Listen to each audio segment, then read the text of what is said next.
Thought of the day, आज का विचार क्या है? आज का विचार है सफलता तब मिलती है जब आपके सपने आपके बहानों से बड़े हो जाते हैं।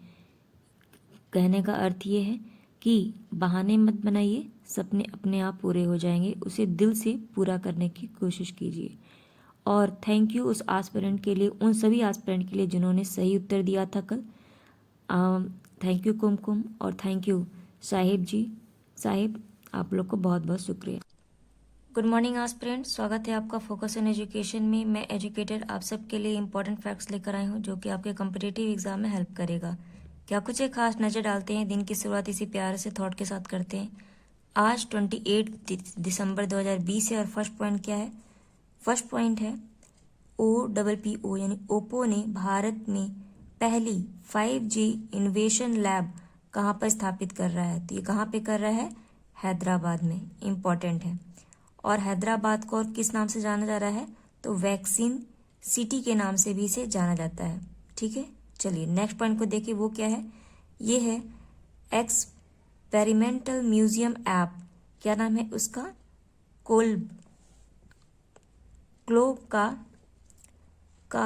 को कौन लॉन्च किया है? तो क्लोब को लॉन्च करने वाला है कौन? फेसबुक। और ये किसके उपलक्ष्य में करे? जैसे कि टिकटॉक होता है ना, टिकटॉक पे वीडियो बना के आप अपलोड करते हो, उसी तरीके से क्या आप काम करेगा? वो करेगा क्लोब। और क्लोब किसका है? फेसबुक का है। नेक्स्ट पॉइंट पर क्या है उसे देखिए। नेक्स्ट पॉइंट है हमारा, उत्तर प्रदेश सरकार ने किस जिले में 100 ग्राम पंचायतों को मॉडल गांव के रूप में विकसित करने का निर्णय लिया है? तो इम्पोर्टेंट है कि कौन से गांव को और उस कौन से जिले को जिसमें कि 100 ग्राम पंचायत मॉडल के रूप में विकसित करना है। वो कौन है? गोरखपुर जिला है। इम्पोर्टेंट। अब आते हैं यूपी से रिलेटेड क्वेश्चन। यूपी में पहले तुम देखते हैं क्या यूपी किसी पे टॉप पर है? तो हाँ, यूपी जो है वो 2 रैंकों में आपके टॉप पर मिलता है। एक जो मनरेगा है उस पर टॉप पर है, सबसे ज़्यादा जॉब जो है वो प्रोवाइड कराने वाला कौन सा राज्य है? उत्तर प्रदेश ही है। नेक्स्ट, जो ट्रांसजेंडर होते हैं उनकी सबसे ज़्यादा जनसंख्या कहाँ पे है? वो भी आपका है उत्तर प्रदेश में। और ट्रांसजेंडर के लिए ही विश्वविद्यालय बनाया जा रहा है, कहाँ पे? यूपी में ही। अभी हमने देखा था कि नोएडा में एक फिल्म सिटी की बात की गई है। ठीक है, कहाँ पे? नोएडा में। इसी तरीके से हमने देखा था कि यहाँ पे आपको एक क्या बोलते हैं उसको, कौन सा सेंटर लगाने, गिद्धों के लिए सेंटर लगाने की बात की गई थी यहीं पे। और यहीं पे एक जो यहाँ की एक किन्थम सागर है उसको अभी रामसर साइट में शामिल कर लिया गया है, यूपी का ही है। और क्या इंपॉर्टेंट है यूपी से और है, यहाँ पे टेक्सटाइल मिनिस्ट्री लगाई जा रही है, पता ही होगा आपको, बरेली में, है कि नहीं? और साथ ही साथ हमने ये देखा था कि यूपी में ही अभी जो क्या बोलते, बहुत सारे न्यूज में है, मेरे दिमाग में से बिल्कुल भी नहीं आ रहे हैं। चलिए फिलहाल इतने आपको पता होने चाहिए, ये इम्पोर्टेंट है। ठीक है, चलिए नेक्स्ट पॉइंट पर नजर डालें। हाँ, और यहाँ पे पीलीभीत जो है उसको T x2 वाला अवार्ड दिया गया है, याद रखिएगा।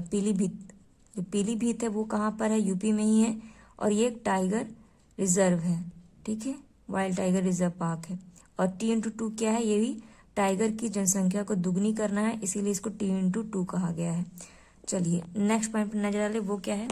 वो है सड़क परिवहन और राज्य मंत्रालय ने किस राज्य में 18 राजमार्ग परियोजनाओं का उद्घाटन और शिलान्यास किया है? तो 18 राजमार्ग यानी हाईवे कहाँ बनाए जा रहे हैं? राजस्थान में। राजस्थान में ही स्वास्थ्य मित्र अपॉइंट किए गए थे। यहीं पे स्माइल नाम की एक योजना चल रही है जो कि क्या है? एक ये लर्निंग प्लेटफॉर्म है, इम्पॉर्टेंट है आपके लिए। ठीक है, राजस्थान में ही अभी यूनिटी एक स्टैचू लगाई गई थी, स्टैचू ऑफ पीस राजस्थान में ही लगाई गई। ये भी पॉइंट आपको याद होनी चाहिए। नेक्स्ट पॉइंट क्या है उसे देखिए। ये है किस देश में विश्व के सबसे बड़े रेडियो टेलीस्कोप का निर्माण कर रहा है? तो क्या कौन कर रहा है ऐसा? चाइना ही कर रहा है। और इसका नाम क्या दिया है? तो फास्ट इसको नाम दिया गया। आपको एग्जाम में पूछ सकता है कि फास्ट वर्ड अभी हाल ही में खबर में रहा, यह क्या है? तो आपको पता होना चाहिए, यह विश्व का सबसे बड़ा रेडियो टेलीस्कोप है। कैसा? Radio telescope. नेक्स्ट पॉइंट क्या है, कोविड-19 सभ्यता का संकट और समाधान नाम की पुस्तक किसने लिखी है? तो कोविड-19 सभ्यता का संकट और समाधान नाम की पुस्तक कैलाश सत्यार्थी ने लिखी है। ये इंपॉर्टेंट है।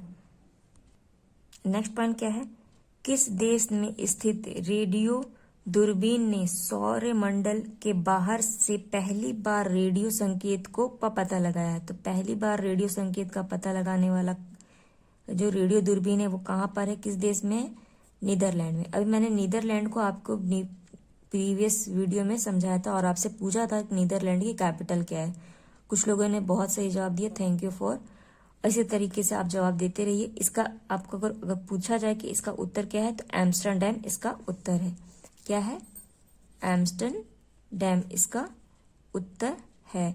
और अगर पूछा जाए यहाँ पे कौन कौन सी एम्स्टरडैम में कौन कौन सी हेडक्वार्टर है तो आपको पता होना चाहिए। यहाँ पे मेनली ऐसे तो और है पर हमारे एग्जाम पॉइंट ऑफ व्यू से 4 इंपॉर्टेंट है। पहला जो हो जाएगा आपका वो हो जाएगा IMO। IMO कौन है? International monetary organisation, matrimony organisation. Next कौन सा है आपका? नेक्स्ट है यहाँ पे कॉमनवेल्थ नेशन का भी हेडक्वार्टर यहीं पर है, ठीक है। और एमनेस्टी जो होती है ना, एमनेस्टी ऑर्गेनाइजेशन का भी हेडक्वार्टर कहाँ पर है?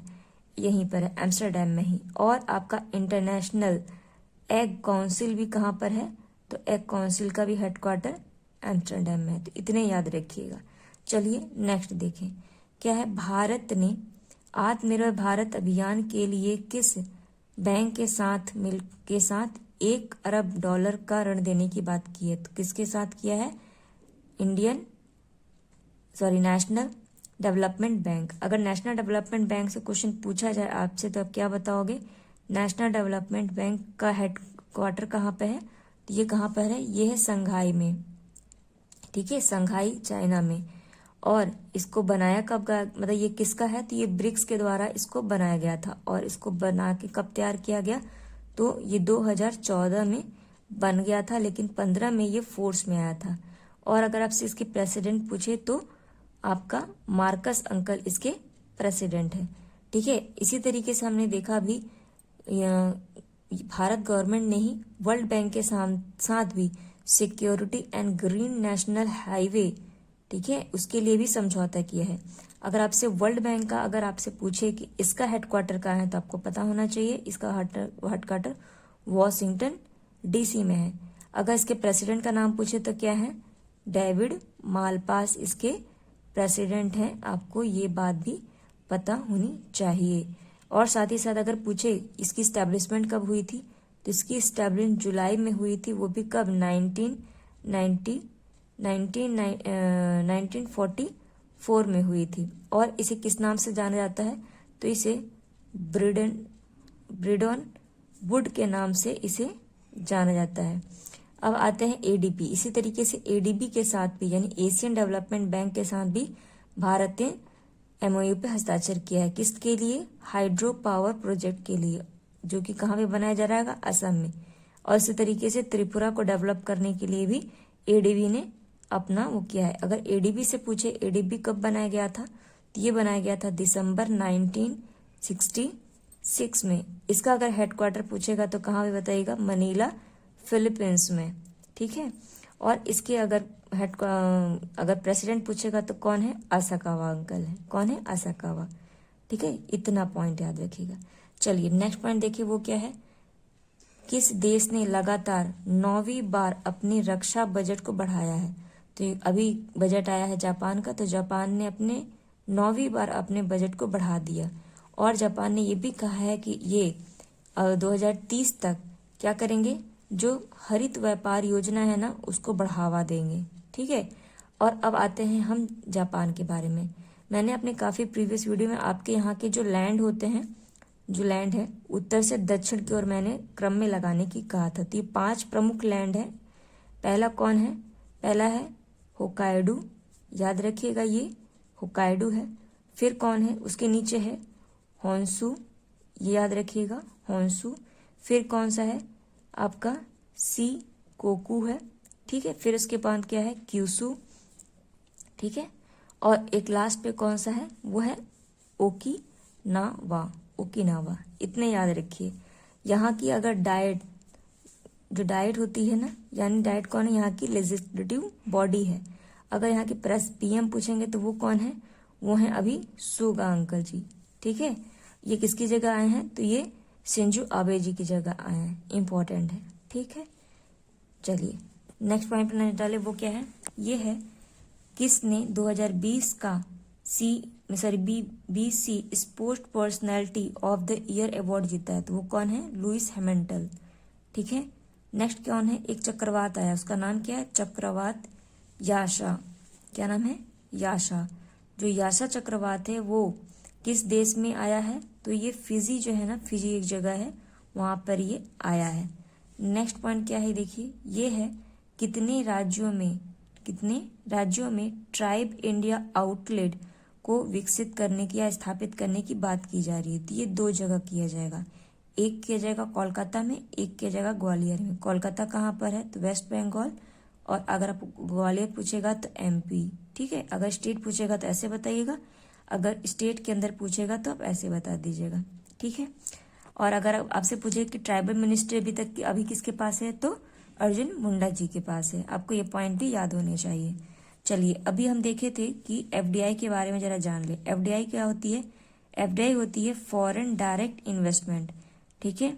और ये इसका मतलब क्या है कि जैसे कि भारत में अगर कोई कंपनी यहाँ पे आके व्यापार करती है, यहाँ के किसी भी कंपनी का एक शेयर खरीदती है, मिनिमम शेयर कितना खरीद सकती है, मतलब सबसे कम से कम, तो कम से कम मिनिमम जो है उसको 10% का शेयर तो खरीदना पड़ेगा, इससे कम का नहीं।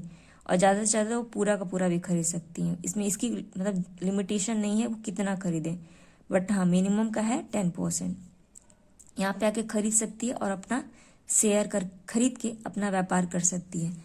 इसी तरीके से अब अभी गवर्नमेंट ने कितने सेक्टर्स में 100% एफडीआई कर दिया है, तो ये पहला तो अभी हम न्यूज़ में जो सुने थे, DTH direct to home service को कर दिया है, फिर कोर इन्वेस्टमेंट कंपनीज को कर दिया है, फूड प्रोडक्शन एंड रिटेल कर दिया है, प्रिंटिंग मीडिया को कर दिया है, रेलवे इंफ्रास्ट्रक्चर को कर दिया है, रिन्यूएबल एनर्जी को कर दिया है, रोड एंड हाईवेज को कर दिया है। तो ये जो इतने हैं ना, आप लिस्ट बना के रख लीजिए और इन्हें याद कर जाइए। हाँ, अगर आपसे ये पूछा जाए कि कौन सा